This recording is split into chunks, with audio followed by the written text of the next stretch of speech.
अभी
last question क्या दिए थे?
जाते हैं, उनको कंप्लीट करके फिर ऐड होगी।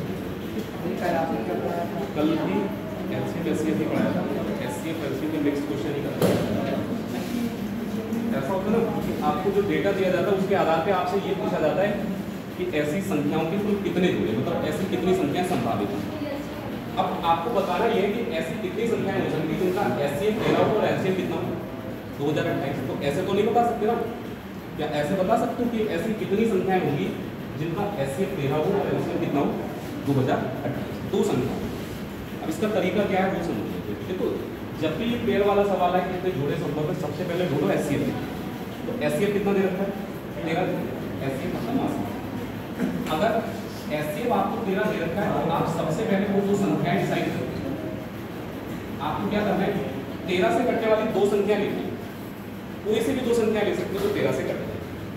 आप देखो 13 से कटने वाली दो संख्या लेंगे तो 13 तो रखेंगे ही, उसके साथ ही वेरिएबल लगा देंगे। एक को 13 एक्स लिख लेंगे और एक को लिख लेंगे 13 एक्स और वाई अभी नहीं बताया आपको। 13 से कटने वाली दो अलग अलग संख्या लिखिए, एक 13 एक्स होगी दूसरी 13। अब इस बात का ध्यान रखना ये जो एक्स और वाई है ना इसमें कुछ भी कॉमन नहीं आना चाहिए, क्योंकि एससीएफ कितना है हमारा 13 से बड़ी कोई संख्या कॉमन नहीं आ सकती। तो एक्स और वाई जो है ना इनमें कुछ भी कॉमन नहीं आना चाहिए, मतलब ये कोप्राइम की फॉर्म में रहना चाहिए। अभी बात की थी कोप्राइम का मतलब जिनमें कुछ भी कॉमन ना। आपको क्या पता है? एलसीएम पता है, एससीएम। अभी कल ही हम बात की थी दो संख्याओं का, कल बात की थी हम लोग दो संख्याओं का मल्टीप्लाई। एलसीएम और एससीएम की मल्टीप्लाई के बराबर ही होता है। कल तो पढ़ते हैं संख्याएं हमने अपनी तरफ से जो मानी है वो यहाँ लिखी 13x और यहाँ क्या लिखना है 13 पर। एलसीएम कितना है 2028 और एससीएफ कितना है 13। इतनी बात तो क्लियर हो गई। 13 से कटने वाली सबसे पहले दो संख्याएं आप लेंगे 13x और 13। फिर हम अपना कॉन्सेप्ट चेंज करेंगे, दोनों संख्याओं का मल्टीप्लाई जो होता है वो एलसीएम और एससीएफ के मल्टीप्लाई के बराबर। आप देखिए 13 से 13 कैंसिल हो जाएगा, इस वाले 13 से इसको भाग दो, 13 का एक बार 7 बचेगा और 2, 13 का 5 बार 65, 13 का 6। कुल मिला के हमारे पास लास्ट में जो डेटा आया वो ये आया एक्स और वाई का मल्टीप्लाई करके कितना आना चाहिए 156 आना चाहिए। अब पता है क्या है, आपको ये बताना है कि एक्स और वाई को ऐसी कौन कौन सी संख्याएं हो सकती है जिनको मल्टीप्लाई करके कितना लाया जा सके 156 बता सकते हैं ऐसे? किसका मल्टीप्लाई करके 156 आएगा बताओ। चलो हम बता दें, आप कैसे बता पाएंगे जल्दी की। आपको केवल ये टारगेट करना है कि ये नंबर किससे डिवाइड होगा, 1 से कट जाएगा, 1 से भाग करेंगे तो 156 ही तो आएगा। अगर 1 से 156 को भाग करेंगे तो 156 ही आएगा। तो इन दोनों का मल्टीप्लाई करके आएगा कितना? दूसरी चीज 2 से कटेगा ये, आप 2 से भाग करो केवल यहाँ, 2 का 7 बार 14, 2 का 8, 78 और 2 का मल्टीप्लाई करेंगे तब भी कितना आएगा? 3 से काट के देखते हैं, 3 का 5 बार 3 का 2, 4 से कटेगा क्या? 4 से अगर हम काटेंगे तो 4 का 3 बार और 4 का आएगा। 5 से तो नहीं कटेगा ये, 5 से कटेगा क्या? 6 से देखते काटते, 6 से भाग करेंगे 6 का 2 बार और 6 का 6 बार। 7 से कट जाएगा क्या? नहीं कटेगा, 7 से नहीं कटेगा। 8 से अगर 8 से भाग करेंगे कटेगा क्या? नहीं कटेगा। अगर हम इसको 8 से डिवाइड करेंगे, 8 का एक बार 76 कटता है 8 से नहीं, 9 से नहीं कटेगा, 10 से नहीं कटेगा, 11 से नहीं कटेगा, 12 से कट जाएगा। तो 12 से भाग करेंगे 12 और 13, फिर उसके बाद ये 12 के बाद 13 से भी कटेगा, 13 पहले से लिखा है। अगर 12 के बाद कटेगा तो किससे कटेगा? 13 ऑलरेडी है। बाकी संख्याएं जैसे ही कोई नंबर रिपीट हो जाए, आपको पता है 12 के बाद 13 से कटेगा, आप यहाँ लिखोगे 13, तो 13 तो पहले ही लिखा है, बस इतने ही पेयर बने। कुल मिला के हमारे पास कितने पेयर बने? इन पेयर को गिन लो जिसकी गुणा करके 156 आता है। 1 2 3 4 5, लेकिन ये सारे वैलिड नहीं है। नंबर होना चाहिए कोप्राइम, कुछ भी कॉमन नहीं आना चाहिए। आप ये बताइए 2 और 78 में आप 2 से भी भाग कर सकते हैं दोनों? भाई 2 से 2 भी कटेगा तो ये कोप्राइम थोड़े ना। एक अगर 4 और 39 सॉरी 3 और 52 में कुछ भी कॉमन नहीं आता 4 और 39 में कुछ भी कॉमन नहीं आता है, लेकिन 6 और 26 2 से नहीं कट जाएंगे क्या? पहली बात तो याद रखो, पेयर में कभी दोनों नंबर इवन यानी सम नहीं हो सकते, क्योंकि इवन नंबर 2 से कट जाते हैं।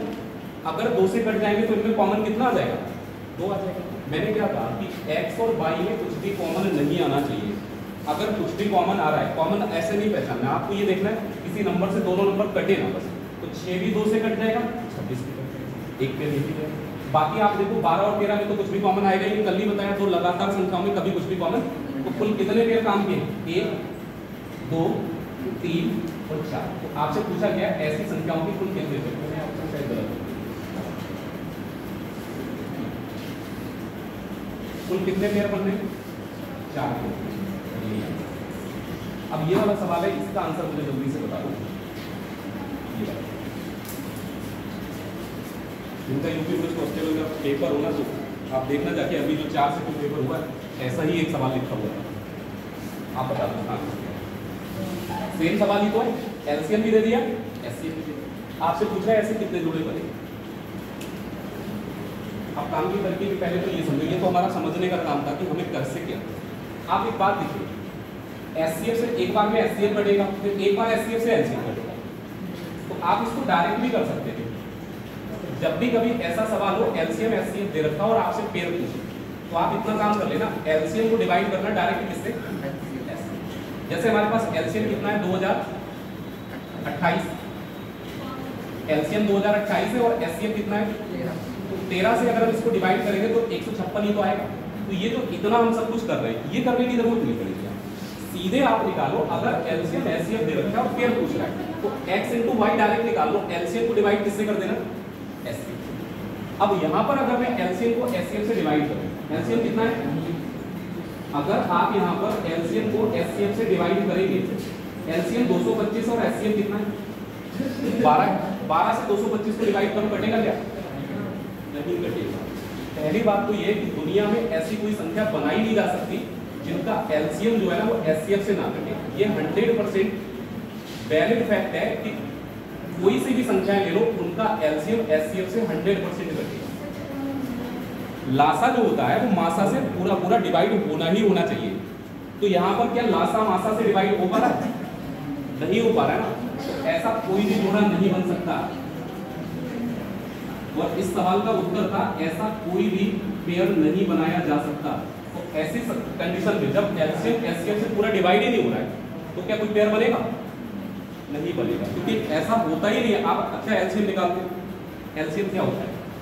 एलसीएम उन सभी संख्याओं से कटने वाली संख्या तो जो भी आपको संख्याएं दी जाती है उनसे कटने वाली जो संख्या होती है सबसे छोटी, उसे क्या बोलते हैं? और एचसीएफ क्या होता है? जो भी संख्याएं होती हैं उन संख्याओं को डिवाइड करने वाली सबसे बड़ी संख्या होती है। तो एचसीएफ से संख्याएं कट रही है, संख्या से एलसीएम कट रहा है, तो क्या ये कहना गलत होगा कि जो एलसीएम होगा वो भी एलसीएम से कटना चाहिए? आप उस साइकिल को समझिए, जैसे 12 से 24 कटता है और 24 से 72 कटता है, तो 24 से 72 कट रहा है, 12 से 24 कट रहा है, इसका मतलब ये 72 भी 12 से डिवाइड होना चाहिए। तो एलसीएम हमेशा अपने जो भी संख्याएं दे रखी है उनके एचसीएफ से पूरा पूरा डिवाइड होना चाहिए। अगर वो डिवाइड नहीं हो रहा तो ऐसी कोई संख्याएं संभव नहीं है। तो इसका आंसर होगा कि ऐसा कोई भी जोड़ा, ऐसी कोई भी संख्याओं का जोड़ा संभव नहीं। ठीक है वाला सवाल।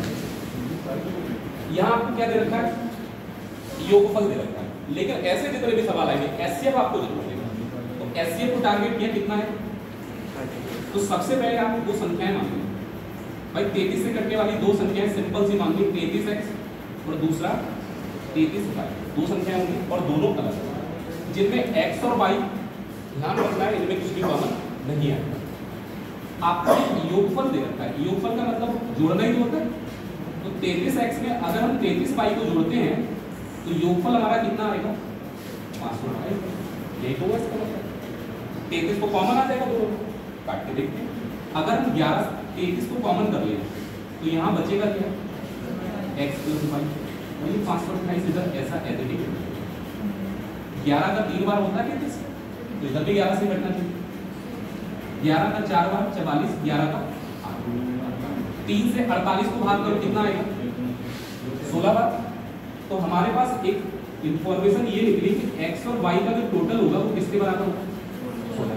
अब ऐसी संख्या सोचो जिनको जोड़ने में 16 आ जाए। कैसे सोचना भाई? शुरुआत 1 से करा था। 1 और 15 कितना होता है? 16। अब इधर 1 1 बढ़ाना है और इधर 1 1 घटाते जाना है। 2 और 14 कितना होगा? 3 और 13 16। 4 और 12 5 11। देखो इधर 1 1 बढ़ेगी संख्या और इधर 1 1 घटेगी। 16 ही रहेगा। कांस्टेंट करना है तो इधर अगर 1 प्लस करेंगे तो इधर 1 माइनस करना पड़ेगा। 5 के बाद क्या आएगा? 6 और 10 कितना होता है? 16। 7 और 9 कितना होता है? 16 होता है। और 8 और 8 कितना होता है? 8 के बाद फिर 9 आएगा। 9 तो ऑलरेडी यहाँ लिखा है। अगर 8 के बाद बात करें तो 9 आएगा और 9 ऑलरेडी, तो अब आगे रिपीट नहीं करना है, तो वही आएगा। अब आप लिखोगे यहाँ 9 आएगा तो यहाँ कितना आएगा? 9 और 7 का पेयर यहाँ नहीं है, ये भी तो 9 और 7 ही लिखा। पलट के लिख देंगे तो क्या संख्याएं बदल गई? संख्याएं बदल गई। बताओ अब इसमें कितने जोड़े बनेंगे? आपके सामने मैंने 8 पेयर लिख दिए। वैलिड कितने? अच्छा 1 और 15 में कुछ भी कॉमन आएगा क्या? 1 और 15 में कुछ भी कॉमन? 2 और 14 किससे कटेगा? 2 से कट जाएगा। 3 और 13, 4 और 12 4 से ही कट जाएंगे। 5 और 11, 6 और 10, 7 9 वैलिड। 8 और 8 दो बराबर संख्याएं तो हो ही नहीं सकती। 8 और 8 किससे कटेंगे? 8 4 से भी, 8 से भी, 2 से भी, सबसे कटेंगे। तो इसमें वैलिड पेयर कितने आ रहे? ऐसे पेयर केवल छांटने हैं जिनमें कुछ भी कॉमन ना हो। तो आपने जब इसमें छटाई की तो कितने पेयर बचे? 4 बचे। तो ऐसी संख्याओं के जो जोड़े संभव है वो कुल कितने? 4 पेयर संभव है। यही है। इसको भी आप डायरेक्ट करना चाहें तो जैसे मतलब आप जब रिपीट करेंगे सवाल तो आपको अपने आप से समझ में, जो भी योगफल होता है ना, उस योगफल को आप एचसीएफ से डिवाइड कर दिया था। जैसे यहाँ पर योगफल कितना दे रखा है? योगफल दे रखा है कितना? 528। इसको आप 33 से डिवाइड करेंगे तो 33 से डिवाइड करके कितना आ रहा है? बस योगफल को 33 से डिवाइड करके 16 आ रहा है। तो x प्लस y की वैल्यू कितनी होगी? क्योंकि भाई आप ये बताओ यहाँ से कॉमन क्या करोगे? एचसीएफ ही तो कॉमन करोगे और वो एचसीएफ इधर आके डिवाइड कर देगा, पेयर बनाते हो। अब ये सब लिखना होता है अपनी कॉपी में क्योंकि हमें बाद में समझने के लिए। पेपर में करना तो सीधे आपने देखा योगफल 528 एचसीएफ से डिवाइड किया, बस 16 आ रहा है तो x प्लस y की जो वैल्यू तो 16 के बराबर आनी चाहिए, ऐसे पेयर बनाना।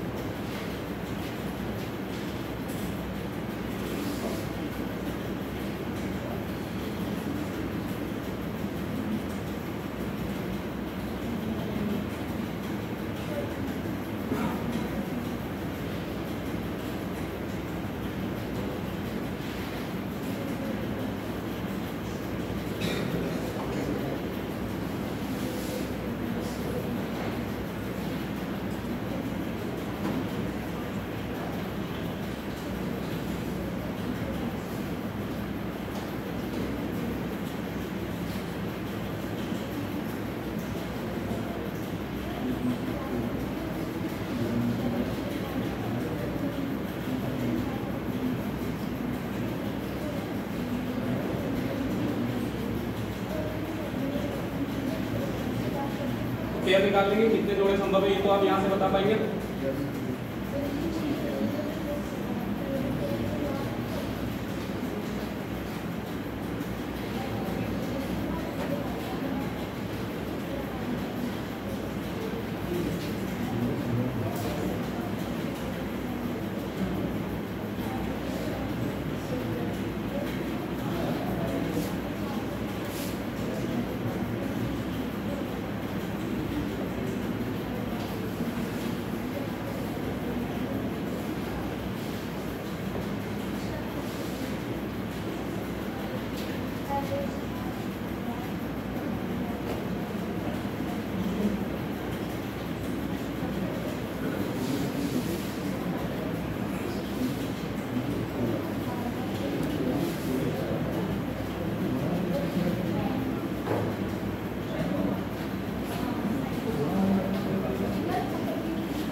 बात बताइए, जैसे दो संख्याओं का टोटल कांस्टेंट कर दिया हमने 16, आपके कुल 8 पेयर बने, 4 वैलिड थे 4 इनवैलिड।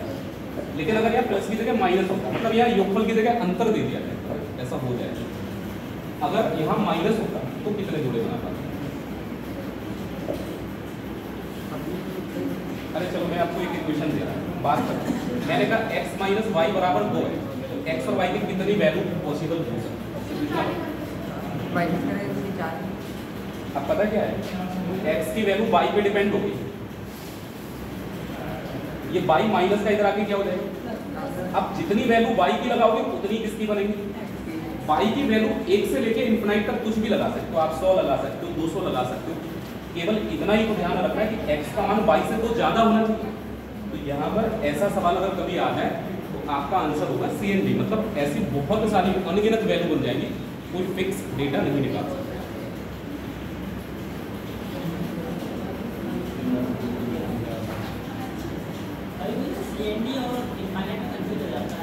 इनफिनाइट का देखो, CND का मतलब ये होता है कि आप उस सवाल का उत्तर निर्धारित नहीं कर पा रहे। निर्धारित का मतलब एक से ज्यादा अगर आंसर आ रहे हैं, कंडीशन क्या हो सकती है? अब जैसे आप ये समझो कि 2 लोगों के पास 100 रुपये है, मैं आपसे पूछूं कितने कितने रुपए दोगे, इसका उत्तर निर्धारित नहीं कर सकते क्योंकि डेटा अधूरा है आपके पास। आपको मैंने ये नहीं बताया दोनों में अंतर कितने का, कुछ तो एक इन्फॉर्मेशन और मिले। अब 100 रुपये में ये भी हो सकता है एक पे 1 रुपये, एक पे 99, ऐसा भी हो सकता है एक पे 2 रुपये और दूसरे पे 98। तो वो होता है निर्धारित। इनफिनाइट का मतलब अलग होता है। इनफिनाइट का मतलब आप अलजेब्रा में और आगे जब पढ़ेंगे ट्रिग्नोमेट्री वगैरह वहाँ यूज करेंगे। यहाँ इनफिनाइट कभी नहीं होता है, इनडिफाइंड हो सकता है, निर्धारित नहीं कर सकता। पहला क्वेश्चन तो हो गया होगा। एक और सवाल है ऐसा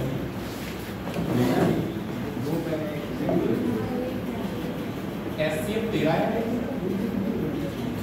और गुणनफल 19,404। आपसे पूछा गया ऐसे संख्याओं के कुल कितने जोड़े बनाए जा सकते हैं या कितने जोड़े संभव है।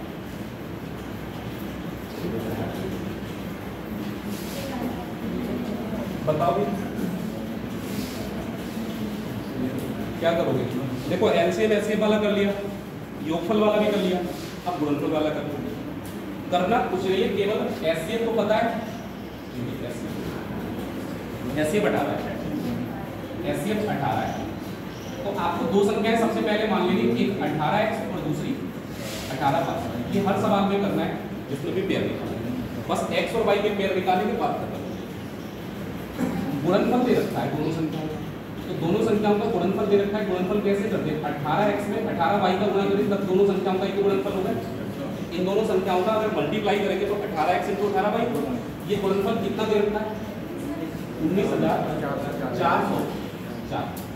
ये गुणनफल दे रखा है 19,404। अब ये वैल्यू आप देखो, यहाँ से कुछ ना कुछ यहाँ से जरूर होगा। 18 का एक बार 0, 18 का 8 बार 1000, फिर एक बार 18 से काटो, यानी x और y का जो मल्टीप्लाई है बराबर किसके आना चाहिए? फिर वही समस्या। अब ऐसी कितनी संख्याएं बना लोगे जिनका गुणा करके 60 आ जाए? मैं देखो एक ही बात कहता हूँ कि जब भी आपको ऐसे निकालना हुआ करे कि गुणा करके 60 आना चाहिए, शुरुआत 1 से क्या करो? पहले 1 से भाग करो 60 को। अगर 1 से 60 को भाग करेंगे तो कितना बार लगेगा? 1 से 60 को भाग करने पर 60 ही तो आएगा उत्तर। तो 60 और 1 की गुणा भी 60 होती है। 2 से भाग करो, अगर 2 से 60 को भाग करेंगे कितना आएगा? 3 से भाग करेंगे 20 आएगा, 4 से भाग करेंगे 15 आता है। आप चाहे तो गुणा करते जाओ, 15 × 4 भी 60 होगा, 20 × 3 भी 60 होगा, 30 × 2 भी कितना होगा? 60। 5 से भाग करेंगे कितना आएगा? 5 से भाग करेंगे तो 12। 6 से भाग करेंगे 7 से तो कटेगा ही नहीं, 8 से भी नहीं कटेगा, 9 से भी नहीं कटेगा, 10 से कटेगा। 10 पहले लिखा है, 6 के बाद ये डायरेक्ट किससे कट रहा है? और 10 तो पहले ही लिखा है, यानी अब ये पेयर जो है ना ये रिपीट होने लगेगा। 10 के बाद ये 12 से कटेगा, 12 के बाद तो ये रिपीट हो जाएगा। आपके पास इतने पेयर है। अब वैलिड वाले निकालने हैं आपको। 2 और 30 को 2 से कट जाएंगे, 2 और 30 2 से कट। आप ध्यान रखो इवन नंबर है, वो हो ही नहीं सकता है, ये दोनों इवन नंबर नहीं है, तो 2 से कटेंगे दोनों, बात खत्म। 6 और 10 भी कट जाएंगे, 6 और 10 किससे कटेंगे? तो 5 और 12 ठीक है, 4 और 15 ठीक है, 3 और 20 ठीक है, और 1 और तो यहाँ भी कुल कितने पेड़ आए? 4। तीनों सवाल के 4 पेड़ आंसर आए ना। अब ये गलत फहमी मत पाओगे ना, 4 ही आंसर आएगा। तो बाकी तीनों का आंसर 4 है। 3 भी पेयर हो सकते हैं, 2 भी हो सकते हैं। तो बस इस बात का केवल ध्यान रखना है कि ये जो x और y होने चाहिए, ये दोनों हमेशा कोप्राइम होना चाहिए। कोप्राइम का मतलब आपको बता चुका हूं, जिनमें कुछ भी कॉमन ना हो। ऐसी दो संख्याएं जिनमें कुछ भी कॉमन ना हो, यानी उनका एचसीएफ कितना होना चाहिए, उनको बोलते हैं कोप्राइम या सहवादी।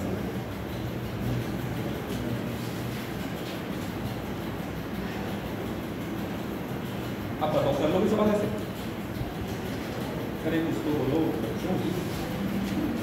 वैसे तुम लोग बातें करते हो तो मजा आ जाती है, कुछ पूछो तो नहीं।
कौन करेगा इस सवाल को?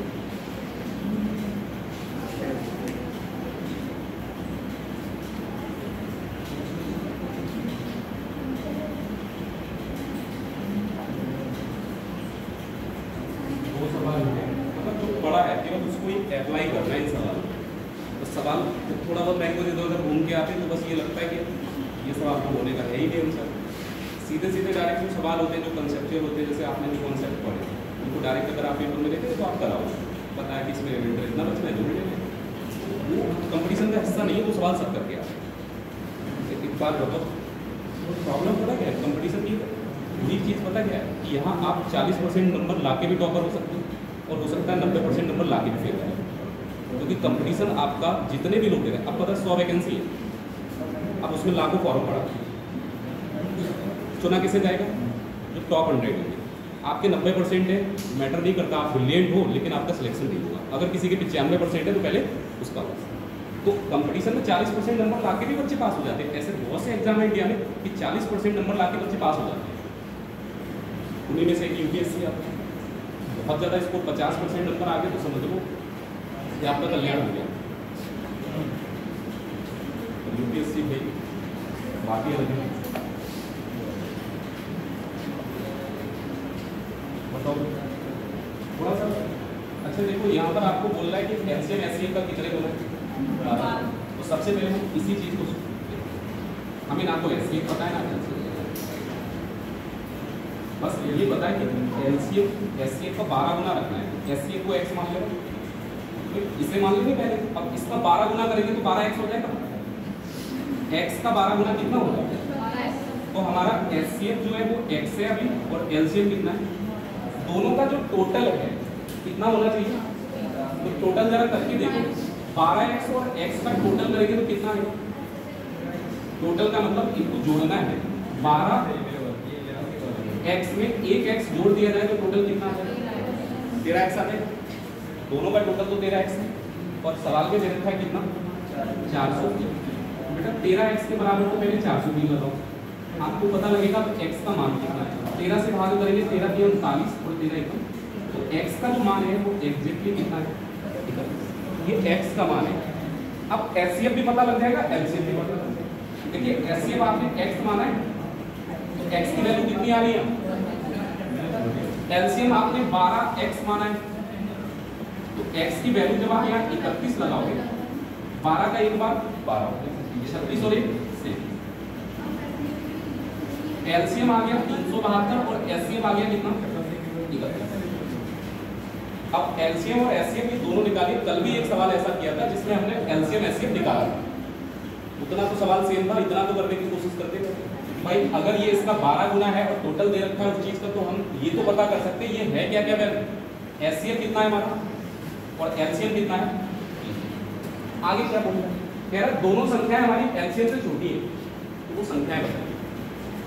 अब प्रॉब्लम की समस्या है, ऐसी संख्याएं कहां से निकालेंगे? अभी मैंने कुछ देर पहले बताया था संख्याएं निकालने का तरीका। आपको एलसीएम भी पता है और एचसीएफ भी पता है, तो ऐसी संख्याएं आप कैसे निकालेंगे?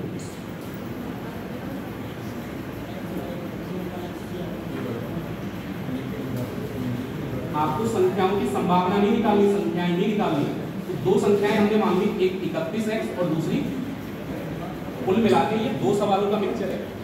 अब ये सवाल वहां पर आपका टर्न हो गया, एलसीएम पता है एचसीएफ पता है, संख्याएं निकाल दी। आप कौन कौन सी संख्याओं की संभावना है वो निकाल दी, 31x और 31। दोनों संख्याओं का अगर गुणा करेंगे, 31x की 31y से अगर गुणा करेंगे तो संख्याओं का गुणा किसके बराबर होता है?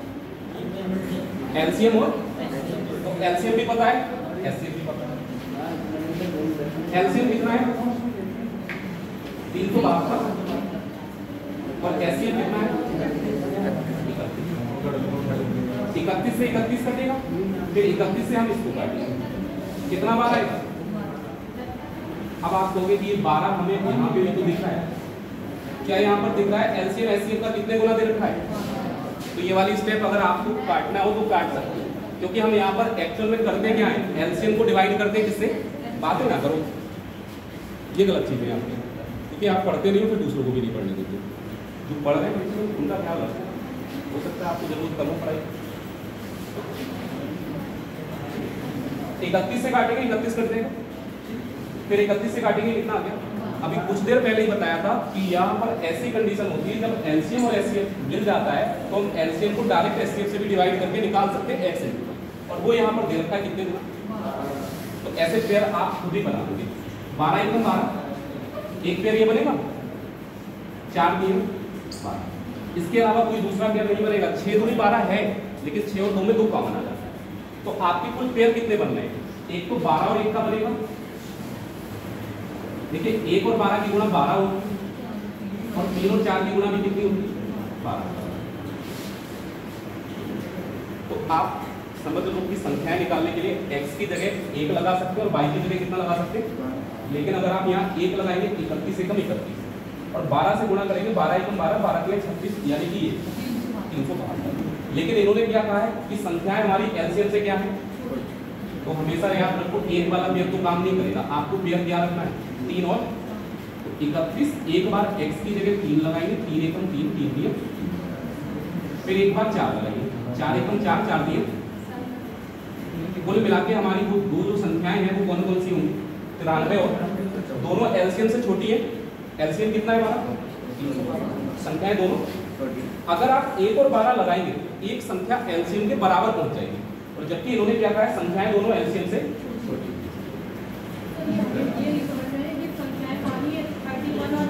ये इसके आधार पर मानी, क्योंकि हमें एचसीएफ को पता है 31, तो 31 से घटने वाली दो संख्याएं माननी है 31 x, भाई जैसे पीछे वाले सवालों में मान लेते उसमें भी तो एचसीएफ भी दे रखा होता है, तो हम 31 x 31 y दो संख्याएं मानेंगे। अब x और y की पॉसिबिलिटी निकाली यहाँ से क्या क्या हो सकती है। चलो ये अंतिम सवाल और कर दो, फिर अपने रहेगा। दो संख्याओं का एलसीएम बड़ी संख्या का 2 गुना है। छोटी संख्या और एचसीएफ का अंतर कितना दे रखा है, आपको छोटी संख्या बतानी है, फिर क्या हो।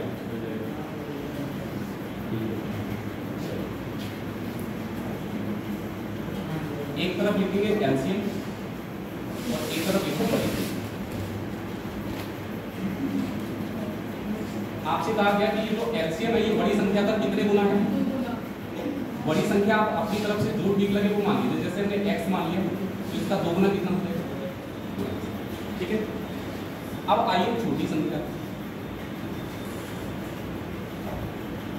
छोटी संख्या और एचसी इनका रिलेशन आपको बताया गया, यानी मासा। आपसे कहा गया छोटी संख्या और मासा का जो अंतर है, डिफरेंस है, वो कितना होना चाहिए। अच्छा, डिफरेंस तो 4 होना चाहिए, दोनों में छोटा कौन सा वैल्यू होगा, एचसीएफ छोटा होगा या फिर छोटी वाली जो संख्या है वो छोटी है। एचसीएफ होता है फैक्टर, तो वो संख्या से छोटा ही होगा। तो इसका मतलब अगर ये छोटी वाली संख्या को मैं बाई मानता हूँ तो इसको बाई माइनस 4 मानूंगा, क्योंकि अंतर कितने का है दोनों में। और कम क्या होगा, फैक्टर, यानी एचसीएफ हमेशा संख्या से कम होगा। अगर कम है तो छोटी वाली संख्या के या तो बराबर होता है एचसीएफ या उससे थोड़ा बहुत कम हो सकता है। लगाते हैं आपको पता है दो संख्याओं का गुणा अगर करते हैं तो ये बराबर पहुंचता है, इसलिए एलसीएम इनटू एचसीएफ। तो भाई अगर हमने यहाँ पर एक संख्या x मानी है और दूसरी संख्या कितनी मानी है, एलसीएम कितना आया 2x और एचसीएफ कितना आया y माइनस 4। देखिए x से x कैंसिल हो जाएगा। अगर हम यहाँ से देखें तो y तो इधर ही रहेगा, 2 का मल्टीप्लाई y में करेंगे तो कितना आ जाएगा, और 2 का मल्टीप्लाई 4 में करेंगे 8। तो अगर 2y से y माइनस करेंगे तो इधर बचा y, और माइनस का 8 इधर लेके आएंगे तो y की वैल्यू, और y हमारी छोटी वाली संख्या है। ये जो छोटी वाली संख्या है ये y की वैल्यू हमें कितनी मिल रही। आपसे कौन सी संख्या पूछ रहा है, अब कोई मुझे ये बताएगा अगर बड़ी संख्या पूछेगा तो कैसे बताओगे। अगर मैं आपसे पूछूं तो बड़ी संख्या बता दो, इसी कंडीशन पर छोटी वाली संख्या तो निकल आई, बड़ी संख्या कैसे निकल। बड़ी संख्या ज्ञात नहीं की जा सकती, क्योंकि आपको पता है बड़ी संख्या बिना x तो दोनों साइड में कट रहा है, तो इसीलिए बड़ी वाली संख्या कैसे निकालोगे, जो वैल्यू कट गई है उसको आप नहीं ज्ञात कर सकते। चलो टॉपिक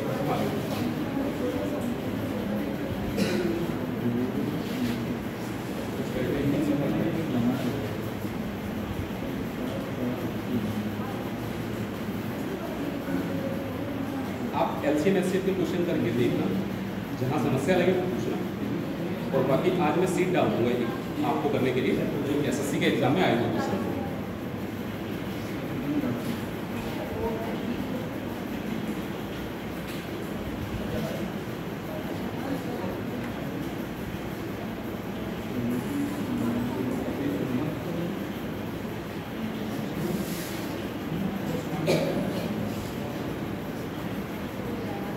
अभी हम जितना पढ़ रहे हैं प्रीलिम्स लेवल तक पढ़ रहे हैं, थोड़ा बहुत मैंने टच करने की कोशिश की एडवांस क्वेश्चन को, लेकिन अभी इससे एक लेवल और ऊपर का आपको पढ़ने की जरूरत पड़ेगी। अभी तो चलो कुछ नहीं है, आप प्रीलिम्स देंगे नहीं दिक्कत होगी, हो जाएगा, लेकिन जब मेंस में बैठे थोड़ा तो एडवांस पढ़ना पड़ेगा टॉपिक्स।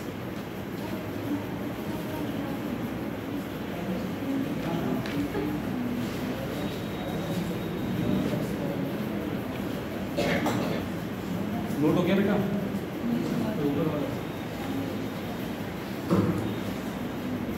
आप बताओ क्या कह रहे थे? अब हम भी खाली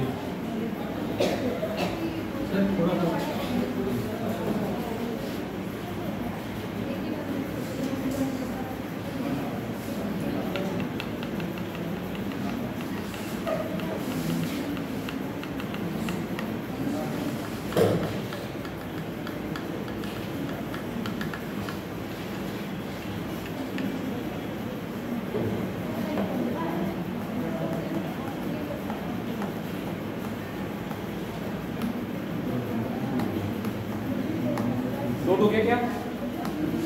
अरे सभी बच्चों का नोट हो गया? चलो फिर अपने नया टॉपिक शुरू करते हैं। मेरी बात को जरा समझने की कोशिश करना, आप जो भी टॉपिक पढ़ते हैं ना स्टार्टिंग से वो एंड किया, क्योंकि अगर आप एक दिन ये टॉपिक पढ़ लिया, एक दिन वो टॉपिक पढ़ लिया, एक का शुरू का पढ़ लिया, एक का एंड का पढ़ लिया, तो वो चीज़ें पता है कुछ नहीं होता उससे। आप जहाँ है वहीं रहेंगे, उससे कभी आगे नहीं बढ़ पाएंगे। अगर आप कंप्लीट एक टॉपिक पेपर में जाओ ना, केवल 5 टॉपिक कंप्लीट पढ़ के चले जाना, तब भी आपकी हिम्मत ही होगी कि हाँ 25 में से 10 क्वेश्चन बन जाएंगे। लेकिन अगर जितने भी टॉपिक है सबको पूरा पढ़ाएंगे, आधा इसका पढ़ा आधा उसका पढ़ा, तो पेपर में जाके कोई अता पता नहीं लगेगा कौन सा क्वेश्चन तुमसे बन पाएगा कौन सा नहीं।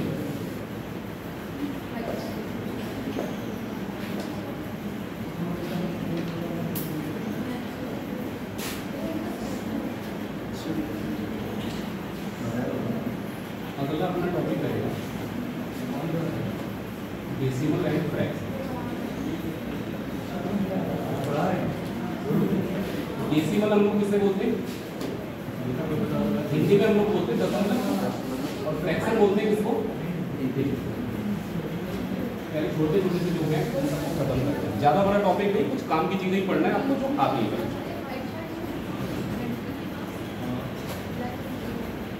डेसिमल और फ्रैक्शन एक ही चीज़ है या दो अलग अलग चीज़ें?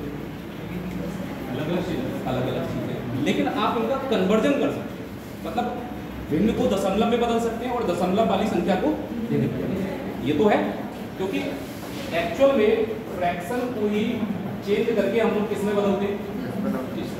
भाग करते हैं, भाग नहीं जाता तो पॉइंट लगा देंगे, वही तो है डेसिमल लगाने का तरीका। अब पहले तो हम लोग जरा भिन्न पे बात करेंगे थोड़ी सी।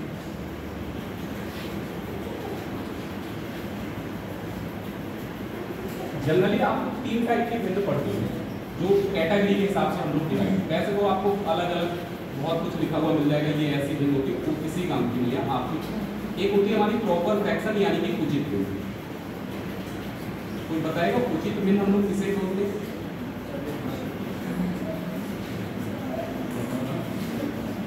दूसरी हमारी होगी इम्प्रॉपर फ्रैक्शन।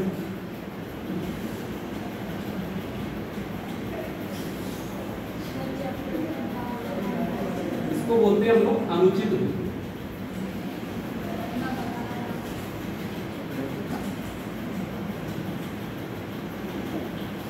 और तीसरी होती है मिक्स्ड, मिश्रित।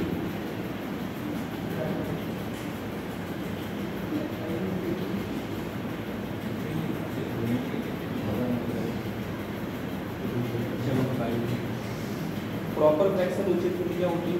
अगर कुछ बड़ा हो या पता हो आप बता सकते हैं, कोई नहीं, जिसका हर बड़ा होता है और अंश छोटा। मतलब आप ये कहते हैं, ये देखिए फ्रैक्शन को लिखने का तरीका, फ्रैक्शन के दो ही पार्ट होते हैं, ऊपर वाले पार्ट को अंश बोलते हैं और नीचे वाले को इंग्लिश में हम लोग क्या बोलते हैं, न्यूमरेटर। ठीक है, आपको जैसे समझ में आता हो वैसे आप यही तो होता है। तो उचित भिन्नक उसको बोलते हैं जिसका अंश बड़ा हो, सॉरी अंश छोटा हो और हर क्या हो।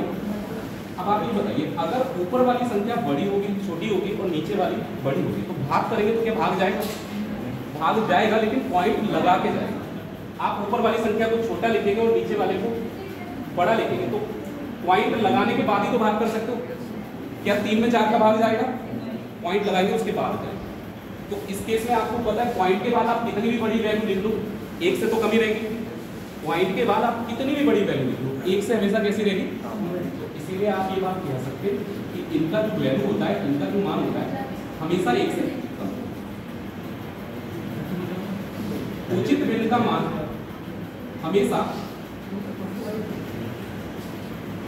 1 से कम होता है। ठीक है, याद रहेगी ये बात। उचित भिन्न का मान हमेशा 1 से क्या होगा? कम होगा। कभी भी 1 से ज्यादा नहीं हो सकता, सॉरी 1 के बराबर नहीं हो सकता। 1 से हमेशा कैसा रहेगा? अब अनुचित भिन्न इसका जस्ट उल्टा है। इसमें क्या होगा? अंश बड़ा होगा और हर क्या होगा? छोटा। अगर ऊपर वाली संख्या बड़ी होगी नीचे वाली से तो भाग तो जाएगा ही जाएगा, चाहे 1 जाए चाहे 2 जाए, मतलब ये जो संख्या आएगी 1 से हमेशा कैसी होगी? बड़ी। तो अनुचित भिन्न इनका जो मान होता है हमेशा 1 से क्या होता है? ज्यादा होता है। तो जब भी आप कंपेयर करें तो आप इस बात का ध्यान रखें, उचित भिन्न अनुचित भिन्न के कंपैरिजन में हमेशा छोटी होगी। उचित भिन्न छोटी होगी और अनुचित भिन्न क्या होगी? क्योंकि ये 1 से बड़ी वैल्यू होती है और ये 1 से। बहुत बार एसएससी ऐसे क्वेश्चन पूछता है। अब एक बात बताओ, एसएससी ऐसे क्वेश्चन पूछा है, आप खुद ही चक्कर में पड़ जाओगे। आपसे पूछेगा 73/79 0.8968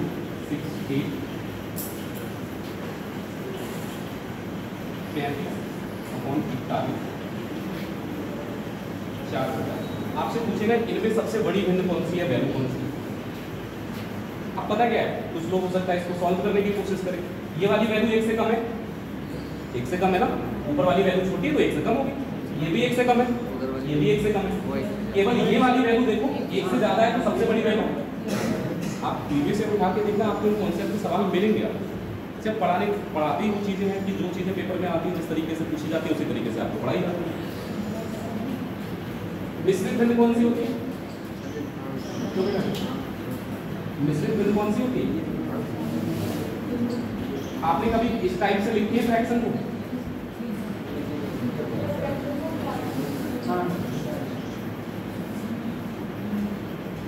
ऐसे भी तो लिख सकते हैं फ्रैक्शन को। ये जो टाइप है ना, इस तरीके से अगर आप रिप्रेजेंट कर रहे हैं फ्रैक्शन को तो इनको बोलते हैं मिक्स्ड फ्रैक्शन। छोटे एग्जाम्स में तो बहुत ऐसे पूछ लिया जाता है इनमें से मिश्रित भिन्न।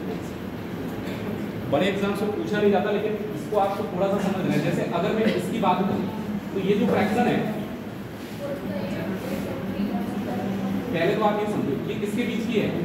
2 और 3 के बीच की है। किन दो पूर्णांकों के बीच में आएगी? इंटीजर 2 ही है। देखिए 2 से तो बड़ी है लेकिन 3 से। अगर मैं इसकी बात करूं 5 से बड़ी है और 6 से क्या होगी? छोटी। भाई 5 से थोड़ा बड़ी है और 6 से छोटी।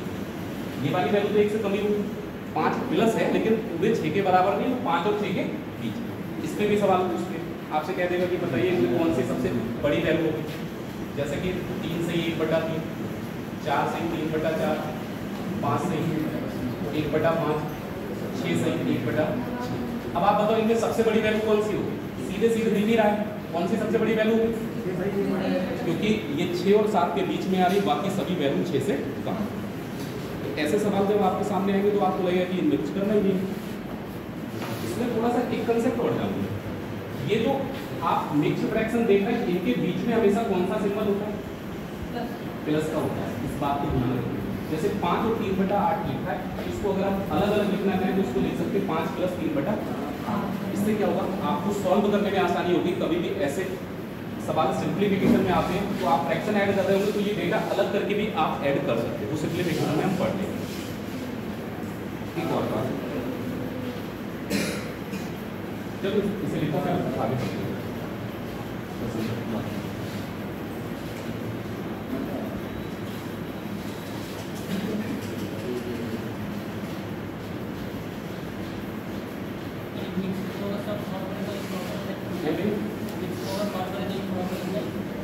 हाँ बन जाएगी, लेकिन मैं कह रहा इस टाइप को ऐसे रिप्रेजेंट किया जाए तब ये मिक्स फ्रैक्शन। अगर आप इसको चेंज कर देंगे तो ये प्रॉब्लम है।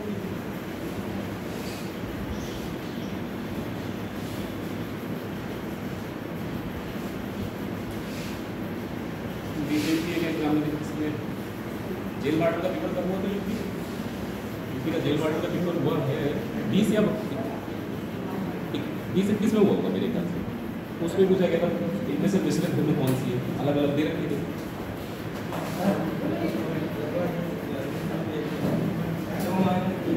2 - 3 नहीं है, ये 2 और 3 के बीच में आती है, ये 5 और 6 के बीच में। सिग्नेचर कर दिया क्यों भी सिग्नेचर है ना कॉपी?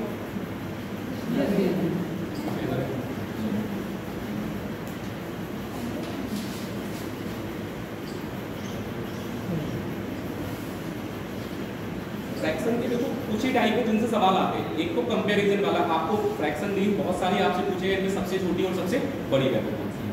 दूसरा टाइप हमारा क्या होता है फ्रैक्शन में, हाँ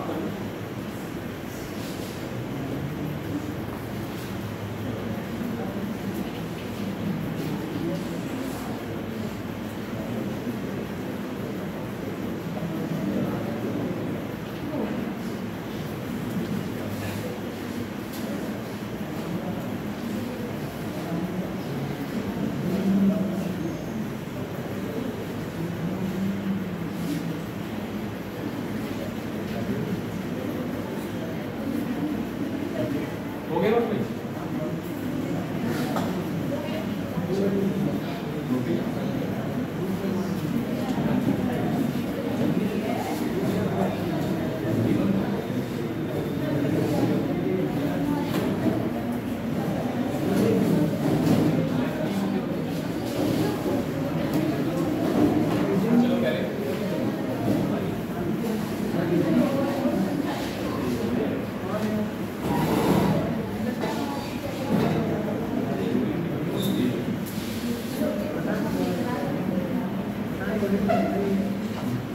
आप कंपेयर कैसे करेंगे दोनों की, कौन सी वैल्यू बड़ी है कौन सी वैल्यू छोटी है, इसको कैसे कंपेयर करेंगे? पहले उसके अंदर तरीके जानेंगे। अभी केवल हम लोग डिफाइन करेंगे, सवाल में बाद में करूँगा, लेकिन मैं केवल ये बताऊंगा किस किस तरीके से आप ये निकाल सकते हैं। ये तो बहुत सिंपल टाइप है। देखो ऐसा होता है ना कि आपको ऐसी वैल्यू मिल जाए जिनका अंश जो है ना वो सेम है, या तो अंश सेम हो, ठीक है। दूसरी चीज नीचे वाली वैल्यू यानी कि हर सेम हो, और तीसरी चीज अंश और हर का अंतर सेम।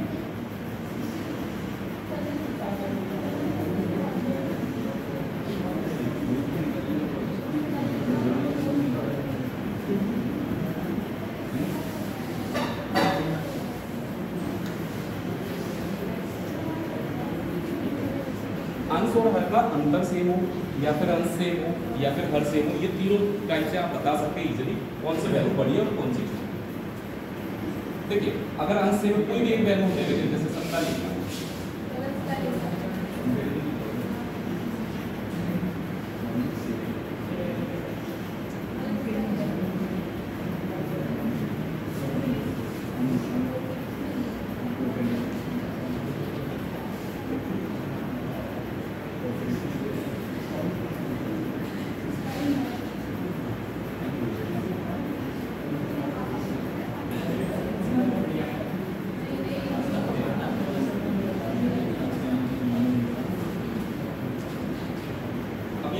जितनी भी वैल्यू लिखी है इनमें अंश तो सबका बराबर ही है, केवल हर अलग अलग दिखाई दे रहा होगा, सबका हर अलग अलग है, लेकिन अंश सबका।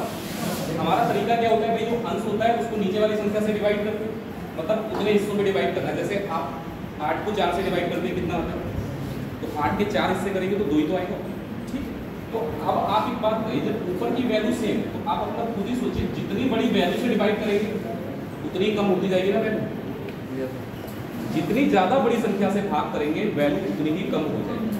तो आप ये समझो सबसे बड़ी संख्या से भाग यहाँ पे किया है 31, तो सबसे छोटी संख्या कौन सी होगी? 17/31। जितनी बड़ी संख्या से भाग करोगे वैल्यू उतनी कम आती जाएगी। अगर अंश क्या हो से, उसके बाद में 27, उसके बाद में 17/23, उसके बाद में 17/21। तो आप ये समझिए कि जितनी बड़ी वैल्यू से डिवाइड करेंगे उसका मान उतना ही छोटा, जितनी छोटी वैल्यू से डिवाइड करेंगे उसका मान उतना ही बड़ा। अगर अंश से, उसका अगर हर से में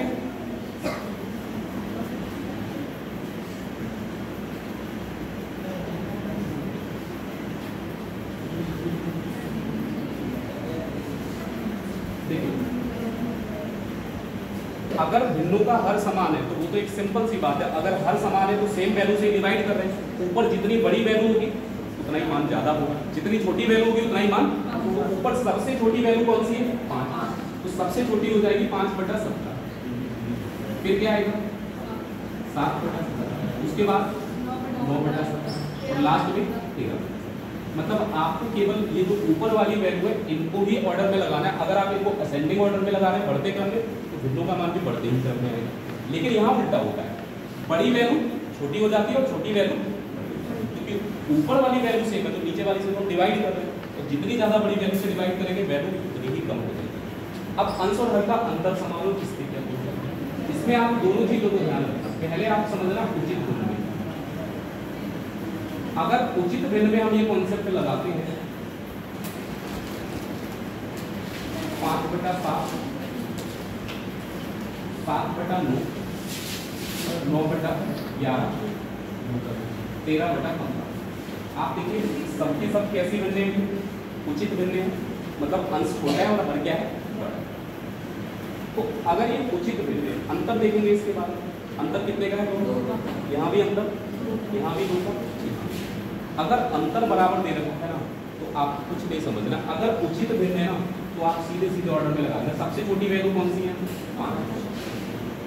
उसके बाद आपको यहीं से क्रम पकड़ लेगा। 5 के बाद क्या आएगा? 7, उसके बाद 13। और जनरली क्या होता है, ज्यादातर क्वेश्चन जो मिलेंगे वो आपको अंतर बराबर वाले ही मिलेंगे पेपर में। 3/4, 4/5, 5/6 सेट दे दिया, आपसे पूछ लिया इनको क्रम में लगाइए। बढ़ते क्रम में घटते क्रम में कैसे भी लगा सकते हैं। लेकिन गलती यहाँ मत करना, अगर वो सेट अनुचित भिन्न का है तो आप स्टार बना लेना, यहाँ गलती हो जाती है। आपने पढ़ा तो होता है अंतर बराबर है तो सीधे लगा लो। अनुचित भिन्न का अगर सेट दे रखा है, मैं इसी को पलट के लिख दूँ। 5/7 का उल्टा कितना हो जाएगा? 7/5। फिर आएगा 11/9 और 15/15। इसको पलट के लिख लिया। अब ये जो सेट है ये किसका हो गया? अनुचित भिन्न का हो गया, क्योंकि ऊपर वाली वैल्यू मैंने बड़ी कर। अच्छा, किसी भी संख्या को पलट के लिखते तो वैल्यू घटती है बढ़ती है? उल्टा हो जाता है। अब जैसे पता क्या है, 2 है, 2 को पलट के लिख दिया कितना हो गया?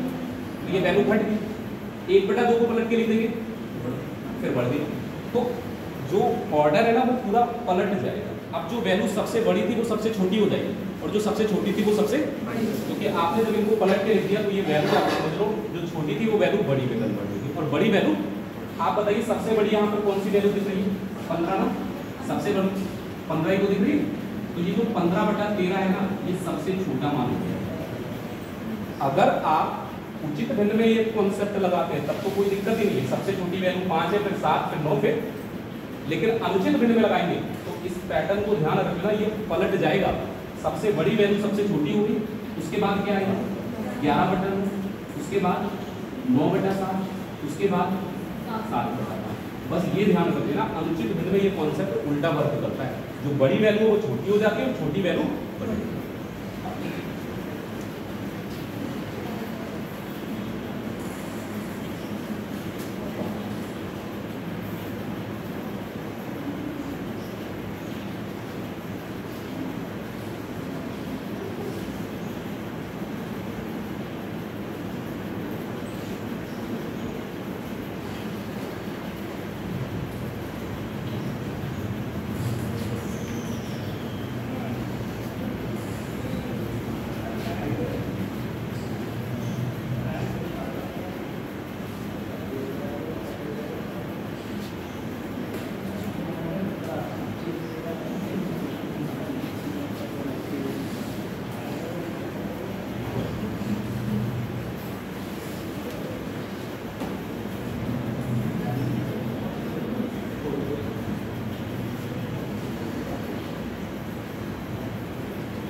अगर इन पे कॉन्सेप्ट पे अगर सवाल आएगा कंपेयर कर लेंगे ना, आप और भी चीज़ें अभी क्रॉस प्रोडक्ट से भी कंपेयर करना सीखेंगे हम लोग। फिर उसके बाद डेटा को पॉइंट में भी बदल के कर सकते हो सिचुएशन के अकॉर्डिंग, कि अगर जहाँ आपको लग रहा है कि क्रॉस प्रोडक्ट से काम चल रहा है, छोटी बड़ी वैल्यू निकालनी, हमेशा क्रॉस प्रोडक्ट से कर रहा हूँ, होगा सवाल। अभी मैं आपको बताऊँगा कैसे।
नोट हो गया क्या?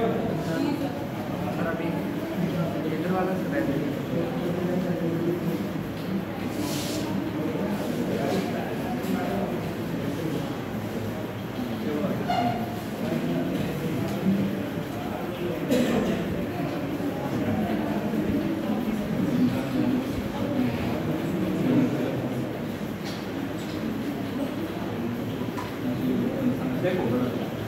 क्रॉस प्रोडक्ट से भी हम चेक कर सकते हैं वैल्यू कौन सी बड़ी है और कौन सी, लेकिन वहाँ केवल दो वैल्यू को कंपेयर कर सकते हैं एक बार में।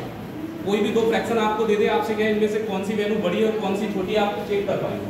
अब आप देखिए 4/7 लिया हमने और 11/12 लिया और 5/11 3/8।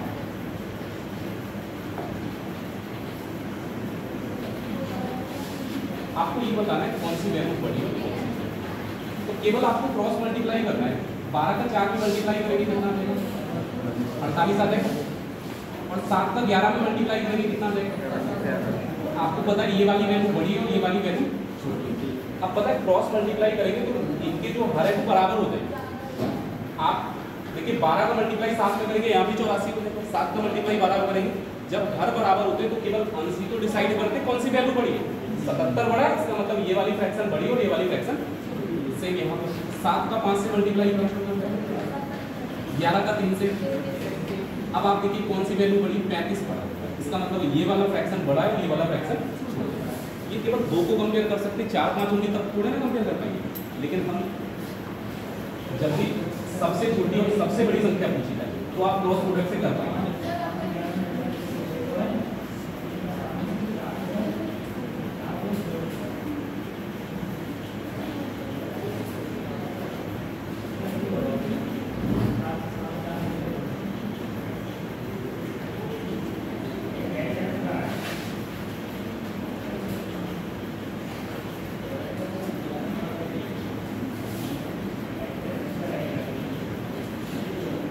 चार फ्रैक्शन, अगर मैं आपसे पूछूं इसमें सबसे छोटी संख्या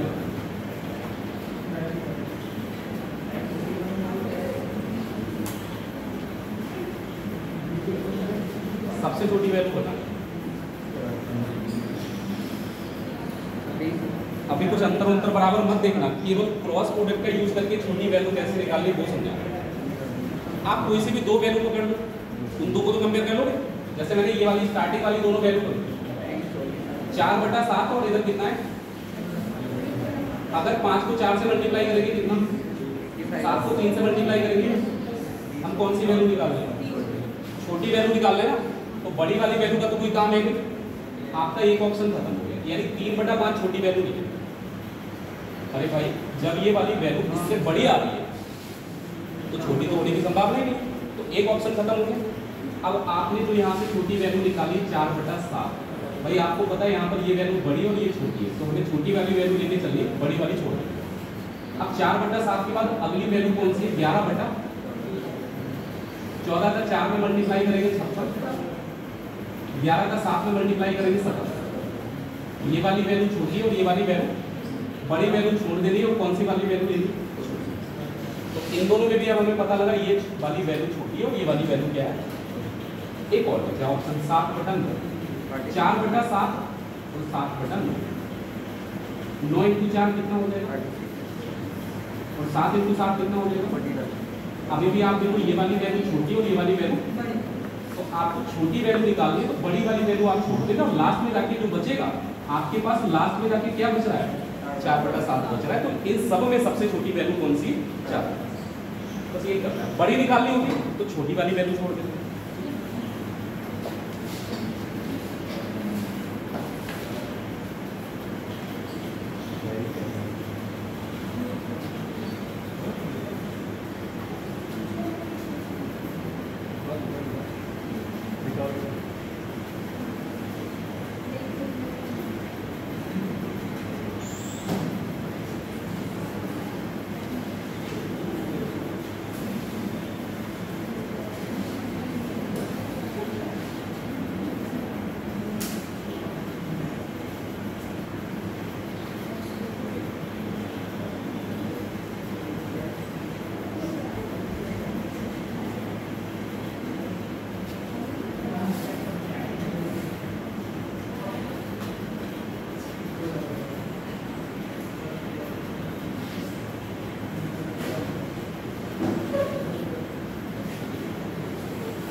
फ्रैक्शन में कम से कम कुछ नहीं, इतना तो याद कर लो कि छोटी और बड़ी वैल्यू पहचान तो है, तो हर एग्जाम में एक क्वेश्चन मिल ही जाता है छोटी वैल्यू बड़ी वैल्यू का। आप कोई भी एग्जाम देने बैठेंगे तो आपको कहीं ना कहीं तो सवाल दिखेगा जरूर किसी न किसी साइड।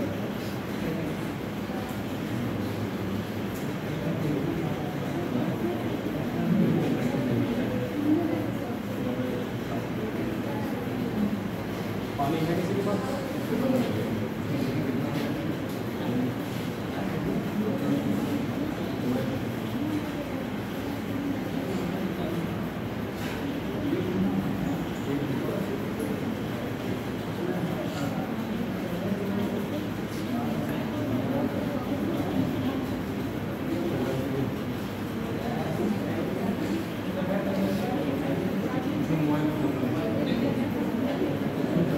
दशमलव में जो संख्या होती है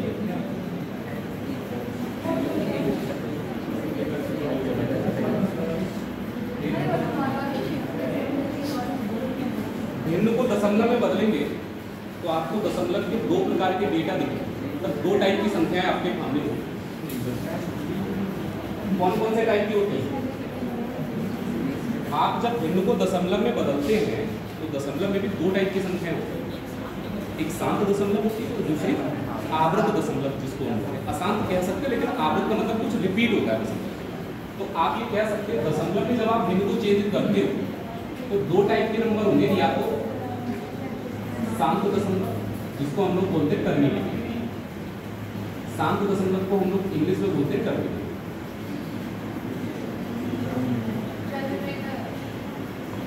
और अगर हम डिवाइड करते हैं कुछ रिपीट होता है,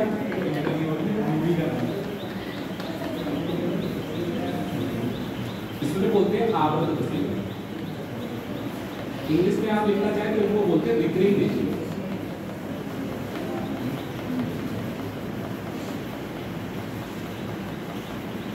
अब दोनों में अंतर क्लियर कर लीजिए कैसे टर्मिनेटिव होता है।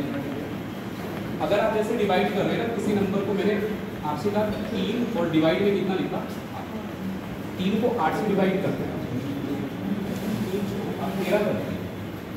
अब अगर 8 से अगर मैं 13 को डिवाइड करूंगा तो सिंपल सी बात है कि आप इसमें एक बार तो लगा सकते हैं, कितना बचेगा यहाँ। इसके आगे भाग करने के लिए या तो कोई नंबर होना चाहिए जिसको हम यहाँ पर कॉपी कर पाए, नंबर तो है नहीं हमारे पास। अगर कोई नंबर नहीं है तो हम क्या करते हैं, और पॉइंट हमें 1 0 लगाने की अथॉरिटी देता है, हर बार आप 1 0 लगा सकते हैं।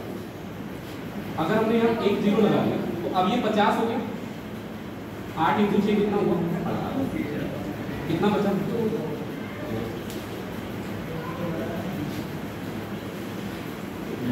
जीरो तो लगा सकते हैं।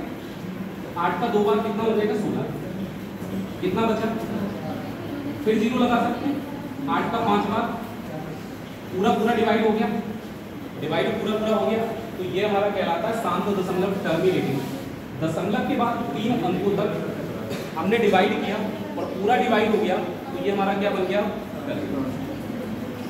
अब दूसरा ये है, कुछ ऐसे भी नंबर होंगे जैसे कि 2/3, आप 3 से 2 को भाग करके देखेंगे। अगर 3 से 2 को भाग करेंगे, भाग जाएगा क्या, पॉइंट लगा लो, तो यहाँ क्या आ जाएगा, अब आप डिवाइड करेंगे तो यहाँ पर 6 बार लगाएंगे 18, क्या बचा, फिर 0 लगाएंगे, फिर 6 बार लगेंगे, फिर से 2, फिर 0 लगाएंगे, फिर 6 बार। ये बताइए ये जो प्रोसेस है ये कभी खत्म होगा? अब ये प्रोसेस जब खत्म ही नहीं हो रहा है तो ये जो 6 है ना, ये रिपीट होगा ना, रिपीट होता रहेगा और ये कभी भी प्रोसेस खत्म नहीं होगा। तो ऐसे जो दशमलव होते हैं इनको बोलते हैं हम लोग आवृत दशमलव, रिपीटिंग डेसिमल या रिकरिंग डेसिमल भी बोलते हैं। इसको हम लोग लिखते कैसे, जो नंबर रिपीट होता है उसके ऊपर हम लोग क्या लगा देते हैं, बार लगा देते हैं। आपको जो भी नंबर रिपीट हो रहा है उसको बार लगा देते हैं। तो शांत दशमलव मीन्स ये है कि कोई ऐसे नंबर जो 2 अंक 3 अंक 4 अंक के बाद कहीं ना कहीं पर जाकर एंड होता है, जैसे कि, और आवृत दशमलव जिनके ऊपर बार लगा रहता है, यानी कि वो नंबर बार बार रिपीट हो रहा होगा। 1 अंक पे भी बार लग सकता है, 2 अंकों पे भी लग सकता है, 3 पे भी लग सकता है, 4 पे भी बार लग सकता है, वो अलग अलग कंडीशन है। तो आवृत दशमलव का मतलब जो रिपीट होते हैं नंबर दशमलव के बाद, जैसे कि 1.333 रिपीट होते हैं। अगर ये रिपीट हो रहा है तो आप 3 के ऊपर क्या लगा सकते हैं। अब मेरा सवाल ये है आपसे, अगर मैं आपको फ्रैक्शन दूं और आपसे मैं पूछूं आप मुझे ये बताइए कि इसको जब चेंज करेंगे तो शांत दशमलव आएगा या आवृत दशमलव, बिना डिवाइड किए बता सकते हैं क्या? डिवाइड करना तो है ही, जैसे हमने यहाँ पे डिवाइड किया 13/8, 8 से डिवाइड किया तो ये कैसा बना, शांत दशमलव। और जब हमने 2/3 को डिवाइड किया तो ये कैसा बना, आवृत दशमलव, रिकरिंग। आपको बताना ये है कि बिना डिवाइड किए आप कैसे ये बता पाएंगे कि ये नंबर हमारा रिकरिंग डेसिमल बनेगा या फिर हमारा टर्मिनेटिव डेसिमल।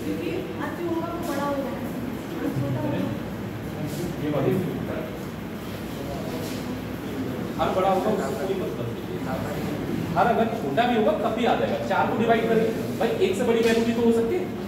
4 को 3 से डिवाइड करेंगे तो 1.333 आएगा, उससे कोई मतलब नहीं। हमने यहाँ पर हर बड़ा लिखा तो तुम्हें लग रहा है ये रीजन होगा, लेकिन ये नहीं।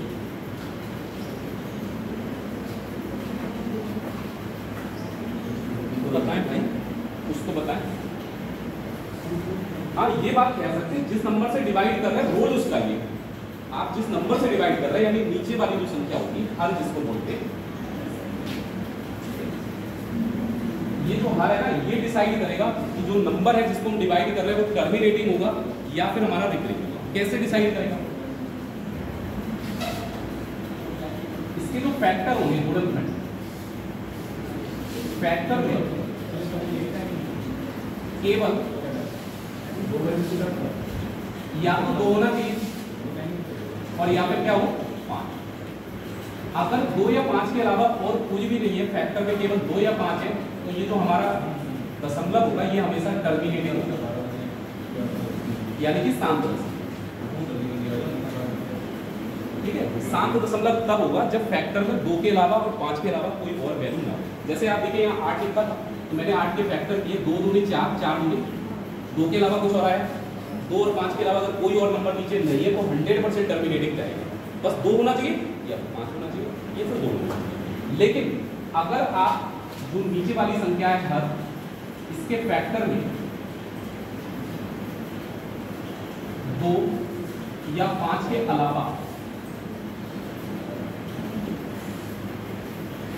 जब आप इसके फैक्टर करेंगे तो 2 या 5 के अलावा और कोई अभाज्य संख्या हो,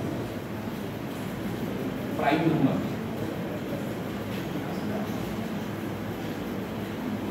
अगर इसमें और कोई अभाज्य संख्या आ जाए, जैसे कि 3, 7, 11, 13 एक्सेट्रा, इस तरीके की 2 और 5 के अलावा और कोई अभाज्य संख्या होगी, तो आप समझ लेना ये 100% अब आपका रिकरिंग डेसिमल बनेगा, यानी आप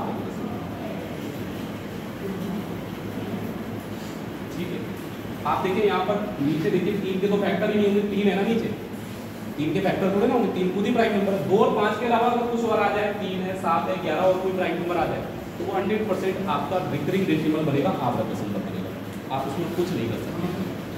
आप कुछ एग्जाम्पल से लिखते हैं, आप पहले इसको नोट कर लीजिए, कब हम ये बता पाएंगे कि टर्मिनेटिंग कब बनेगा। फिर आपसे कुछ क्वेश्चन करते हैं, आपको बताना होगा कि शांत दशमलव या आपका दशमलव।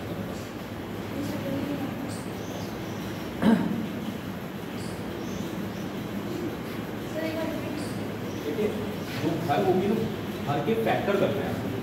फैक्टर करने के बाद अगर आपको 2 या 5 है, केवल 2 या 5 का मतलब इसके अलावा और कुछ नहीं है, या तो 2 होना चाहिए फैक्टर में या फिर क्या होना चाहिए 5, तब वो हमारा टर्मिनेटिंग यानी शांत दशमलव। अगर हर के फैक्टर में 2 या 5 के अलावा और कोई अभाज्य संख्या, जैसे कि 3 आ जाए, 7 आ जाए, 11 आ जाए, 13 आ जाए और कोई भी अभाज्य संख्या आ जाए, तो वो 100% कैसी बनेगी, रिकरिंग डेसिमल आपका दशमलव। अभी कुछ सवाल कर लेंगे तो आपको क्लियर हो जाएगा।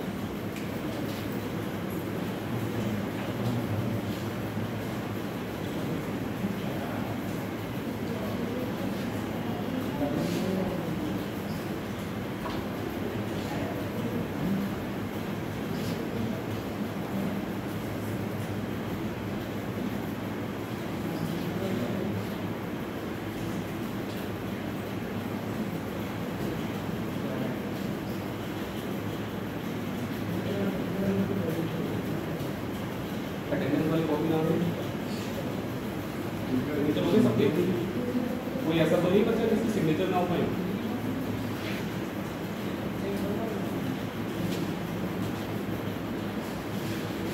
हो गए सबकी सिग्नेचर?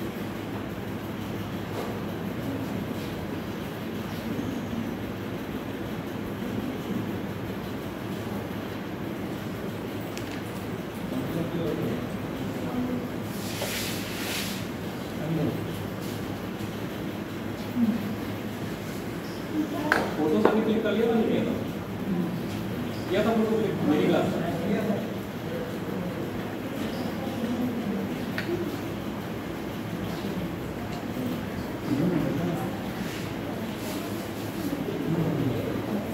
एक बात पूछो, तुमसे कितने लोग ऐसे हैं जो घर पे रेगुलर 3-4 घंटे पढ़ते हैं, मतलब कोचिंग कॉलेज में वो सब पढ़ने में मत करना, नहीं मतलब सब्जेक्ट से मतलब नहीं है कौन सा सब्जेक्ट पढ़ते, 3-4 घंटे रेगुलर पढ़ाएंगे। हाँ, इसके अलावा मतलब रेगुलरिटी जरूरी है। ऐसा नहीं कि एक दिन पता लगा कि 10 घंटे पढ़ लिए फिर अगले 10 दिन पढ़ेंगे, वो तो बेकार वेस्ट हो गया। ऐसे होते बच्चे, एक दिन पढ़ लिए 10 घंटे बीमार हो गए, फिर पता लगा अगले 10 दिन तक पढ़ाई ही नहीं, बीमार हो गए। तो आप अपनी हैबिट अपने हिसाब से बनाइए। ऐसा हो नहीं सकता कि पहले दिन जाके बैठोगे और 10 घंटे पढ़ लोगे, पढ़ सकते क्या? और ये भी गलत है कि 10 घंटे लगातार पढ़ोगे। 10 घंटे पढ़ो, 2 घंटे भी लगातार पढ़ो, बहुत बड़ा टास्क है।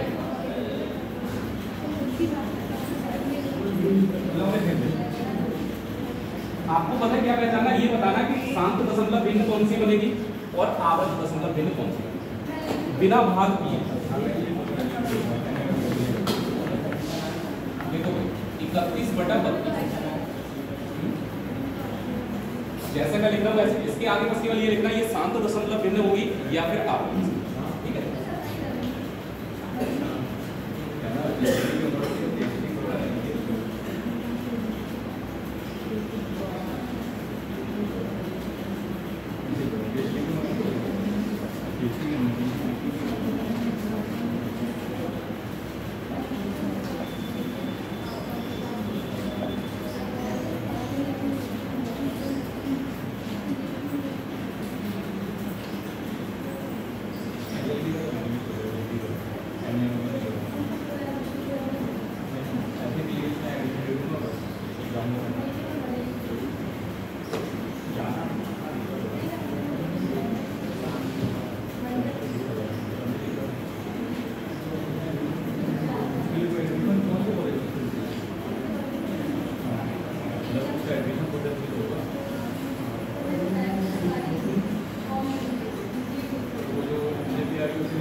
फ्रैक्शन लिखिए, आपको ये बताना है कौन सी वैल्यू शांत दशमलव भिन्न में बदलेगी और कौन सी वैल्यू आवर्त यानी कि रिपीटिंग डेसिमल।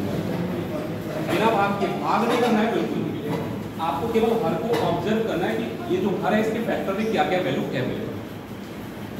एक बार थोड़ा सा टाइम आपको दे रहा है, आप करो, उसके बाद मैं आपको मिलाता हूँ कैसे जो भी आ रहा है आप अपने आप से करो, फिर मैं लगाता हूँ। केवल ये बताना है, सामने आपको ये लिखना है कि ये शांत दशमलव भिन्न है या फिर आवर्त दशमलव, दोनों में से कोई एक हो, या तो शांत दशमलव भिन्न या फिर आवर्त दशमलव।